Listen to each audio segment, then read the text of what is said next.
show. I'm with Paul Mracek. He's a 7th-degree black belt, been involved in martial arts for over 20 years. We've brought him in here to ask him about what his trip was like over in Europe and Malta and so forth, and what new techniques and tactics and martial arts skills he can bring with us. Look into my eyes.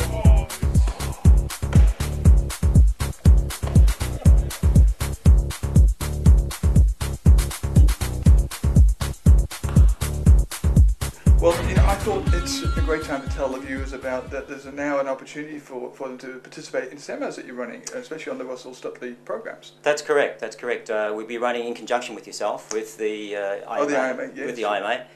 We'll be putting together some programs which will bring this waveforms, the pressure points, defence tactics in terms of how to approach it, what to do, and something that's really practical for being used in the street for self-protection. And he's actually also teaching a lot of this information now in the United States. He started to go out to the United States, so we'll be the first ones doing it and setting it out with yourself. Fantastic. And we'll really go ahead and start to show people what's the cutting edge stuff that's out there.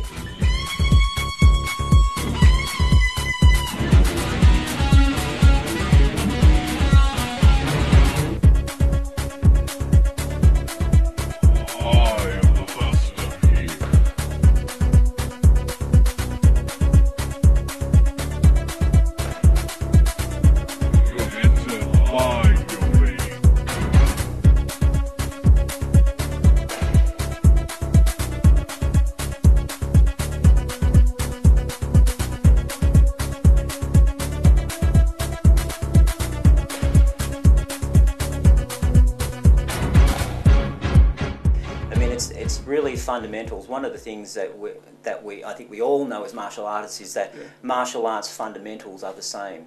Yes. And what happens is that we don't understand the fundamentals as much as what we had as martial artists maybe 200, 300 years ago.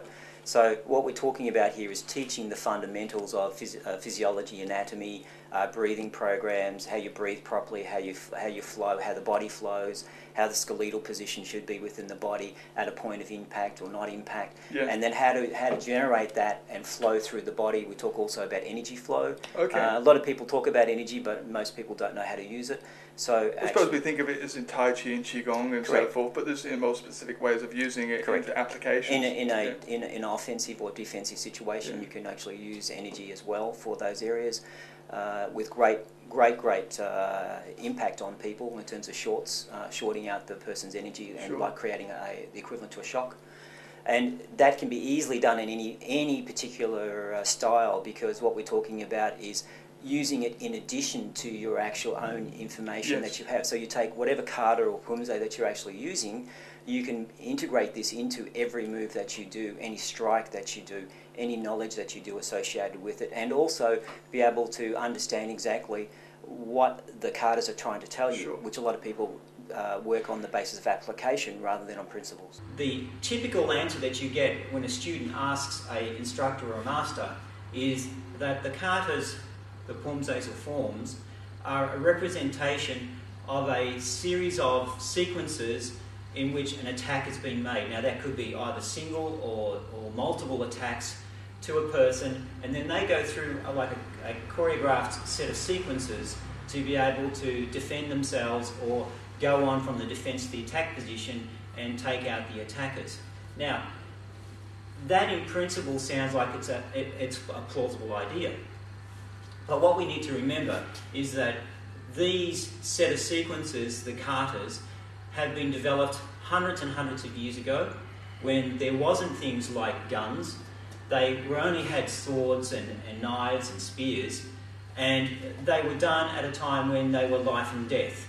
So the other aspect that you've got is that how can you, within one small form or a kata, that this could give you the recipe for any circumstances that would occur. You think about all the different circumstances that an attack that could happen to a person. Those particular kata were able to help you defend against all sort of attacks that occur. The thing is, they wouldn't.